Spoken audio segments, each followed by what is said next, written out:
Yo, yo, yo, yo, yo, yo, yo, Big Kish back up in here. Please don't let this be true. Please don't let this be true. Now, I knew Jay ain't want no smoke with DMX back in the day. If y'all seen it back in the day, the video, the VHS, the camcorder of Jay-Z and DMX battle they had. I know Jay-Z didn't want to smoke with that, but they said, I'm going to just read y'all the title. Nas. DMX made Jay-Z run to Beyonce. Hov was scared. Now, I know Hov ain't want no smoke lyrically, but let's see what they talking about. Before we get into that, y'all make sure y'all pick y'all up a copy of Street Dad, Geek Dad, Avoiding the Manufactured Mindset, written by me, Big Kish. The link will be in the description along with the Discord and some merch if you're interested. I appreciate all the subscribers, everybody who's been supporting the channel. Y'all know I'm like holding y'all. Without further ado, let's get it. It'll never be the same because our brother's not here. DMX, you know, rest in peace. You know, we formed like a brotherhood. I didn't have to see him. I didn't have to call him. He didn't have to call me. When we saw each other though, it was that. Right there. It was that. It was beyond like. Okay, I see what's really good. You're trying to eliminate the competition. You know, because at first you retire, you know, then get me off the label. Now you're back rapping again. Okay. But they all, you know, Jay and Beyonce. And they dropped the same day as Nas. After Nas have some type of glitch problem where Tidal wouldn't release his album for at least 24 hours. Nas is finally saying what so many people in the industry have been hinting at for years, that Jay-Z and Beyonce aren't just competitive, they're ruthless. And Nas is now calling out how both of them have gone out of their way to undermine their peers when they feel threatened, including DMX. It's no secret that DMX and Jay-Z had tension, but behind the scenes, it was worse than people thought. DMX even exposed how Jay sabotaged the release of his sixth album, all because Jay didn't want to compete. And by delaying that album, Jay cut off DMX's momentum, knowing fully well that X was still one of the few rappers who could... I don't know. There was a clip. I think, what was it in LeBron James' podcast when the barbershop? Where Jay-Z was like, man, when you heard... It got quiet. It got dark.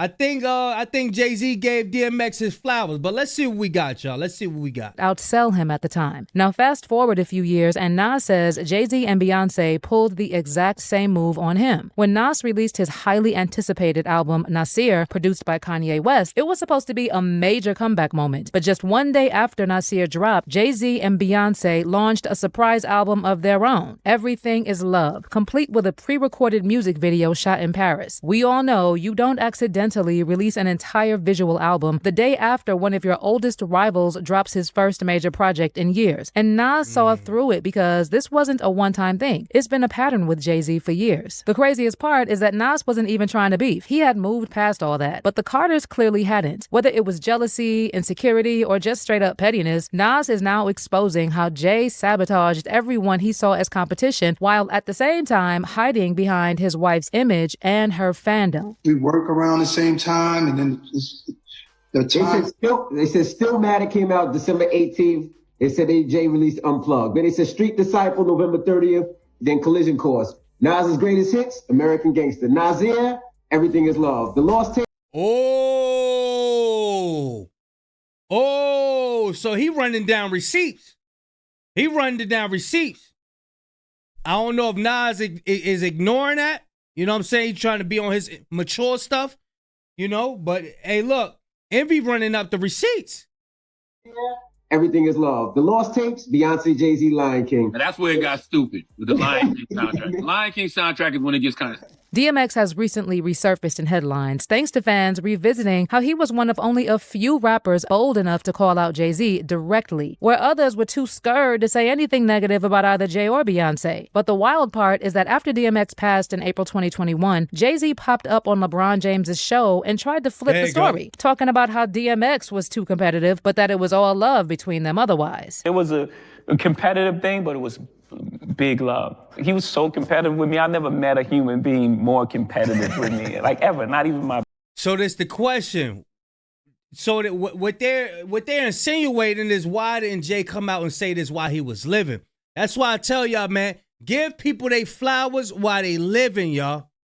Give people they flowers while they living. Don't wait till, you know what I'm saying? Don't do that. My big brother. But here's the part Jay-Z conveniently left out. According to DMX himself, it was actually Jay who started playing the competition game. In 2004, Jay-Z took over as president of Def Jam, stepping in after Leia Cohen. And that's when things started to shift. DMX had been carrying Def Jam on his back, dropping 5 straight #1 albums between 1998 and 2003. But once Jay-Z got the top job, X said he started messing with the release of his 6th album, Year of the Dog, again. What happened was, you know, like I said, I had the crazy track record, Def Jam, everything was good.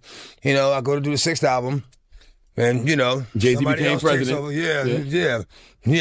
You know, when he first got the job, he hit me with the call like, yo, dog, inmates is running the building, like, yo, you good? Mm-hmm. Finish the album, shoot the video. So what happened? Mm-hmm. Niggas go on vacation and, you know, we don't know. What you mean you don't know? Mm-hmm. How do you listen to a whole album, pick a single, shoot a video, then don't know? And according to DMX, all this happened because Jay decided to come out of retirement and he didn't want any competition standing in his way. Okay, I see what's really good. You're trying to eliminate the competition. You know, because at first you retire, you know, then get me off the label, now you're back rapping again. Okay. It's all good. That's all good. And that's when it clicked. Yo, dog. You know me better than that. I could put you ahead of the pack instead of the back. I can have niggas. Yo, the dog. It's my ninja, man. For DMX. He realized Jay was deeply insecure and willing to push anyone aside to boost his own career. And this was the moment X decided it was time to walk away from Def Jam. But this wasn't just a one-off issue with DMX and Jay-Z. This is part of a long-running pattern that exposes Jay's insecurity and how he used his industry power to quietly sideline anyone he saw as a threat. Take Beanie Sigel, for example. He recently revealed that Jay would deliberately time his album drops right around the same time Beanie had projects coming out, basically making sure Beanie's releases were overshadowed. I don't think one man could destroy another man's life. It's ultimately in your own decisions. You know, I had a lot of issues. Like I said, legal issues at the time. And, you know, my mind wasn't where I'm at now today. Like, I used to have questions like why every time my album dropped, Jay would drop. Oh. Beanie Sigel saying the same thing. Same thing that DJ Envy just said in front of Nas. When you drop such and such, Jay dropped this. When you drop that, Jay dropped this. But is this a thing? Whenever the competition drop, is Jay going to drop on top of him? Dang. Right on top. He wouldn't let me breathe or right before me. Like, I was always close, and I never understood that every single album that I dropped, Jay dropped right on top of me. And it was like, damn, like to have in-house competition at that magnitude was crazy. Jay already the boss, but I always thought that, like, let me breathe. And then there's Cameron. Damn. Remember how Jay-Z hijacked that 106 in Park interview with Cam and basically showed up unannounced to steal the spotlight for himself? Jay-Z and Cameron, 106 in Park. What was going through your mind in that interview? Nobody told me he was coming. Pause. So when I'm sitting there thinking I'm getting my moment on 106 in Park, talking about my shit and how my shit is doing well, and he comes out the back, and I'm like, Look, and Jay scooted up in the chair so he could look taller. Hold on, watch. Look, Cam sitting back. Jay know about them optics, I'm telling you. Jay know about the optics. He sat up in the chair so he could look taller and be closer to the camera. Nobody told me he was coming. Pause. So when I'm sitting there thinking I'm getting my moment on 106 in Park, talking about my shit and how my shit is doing well, and he comes out the back, and I'm like, it's like, what's going on? So I'm sitting there just trying to be as cool as I can, because, you know, this is my time to be on 106 in Park and talk about my shit. But like you said, I don't even remember what you said, but obviously it turned into his album. So we heard you're working on another album. Can you tell us about it? What's going on? Blueprint 2, The Gift and the Curse. Oh, on my time. Damn, and he made his voice deeper. Godly. He made his voice deeper. He scooted up in the chair to make himself look taller. Everything. He just made you look small, Cam. And like I said, I didn't know he was there. If I knew he was there, then we would have vibed it out. But it was more like a surprise. That's kind of probably what my face was. It wasn't more of disgust. It was more of a, what's going on?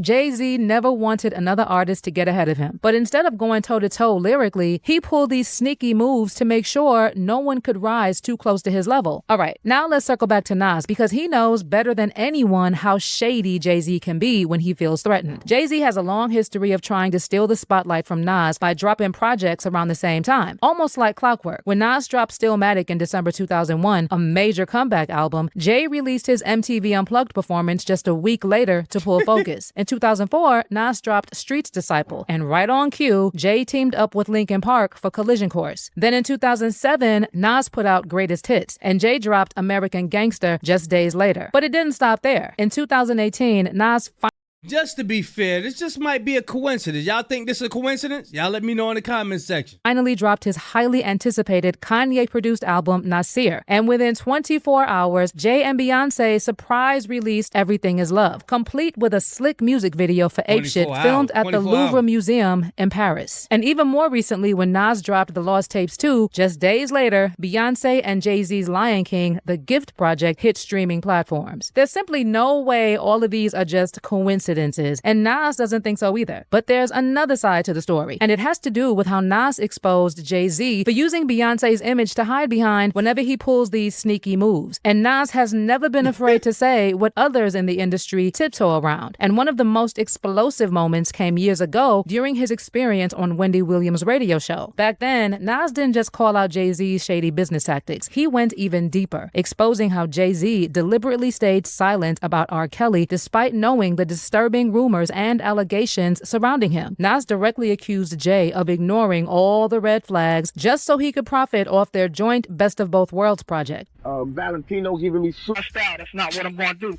Yeah, I could have put up movies. I could have showed the R. Kelly video that everybody's talking about, made fun of it, and said, yo, Jay's hanging out. When Jay and them was in there doing Best of Both Worlds, you can't tell me Jay didn't see a 14-year-old girl come in the studio and sit on R. Kelly's lap. Oh! Oh!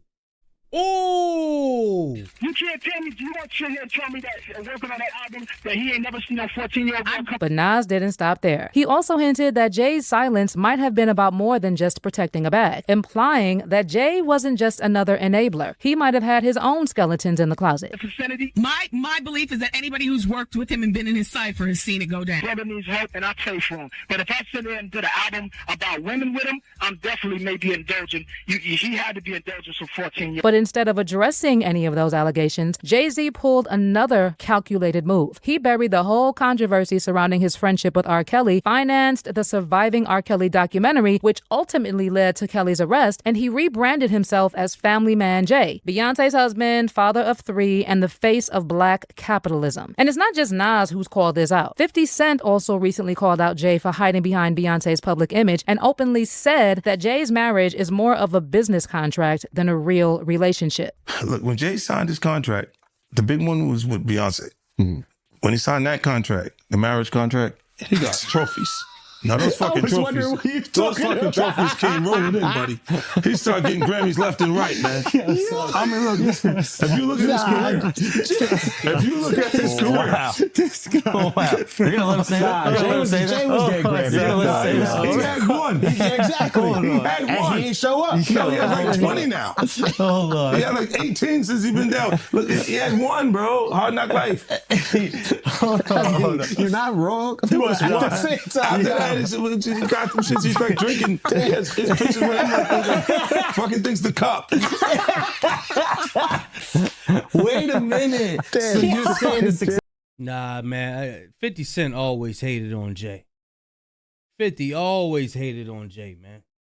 I think they want to fight. I think they in competition for that top spot. But I mean,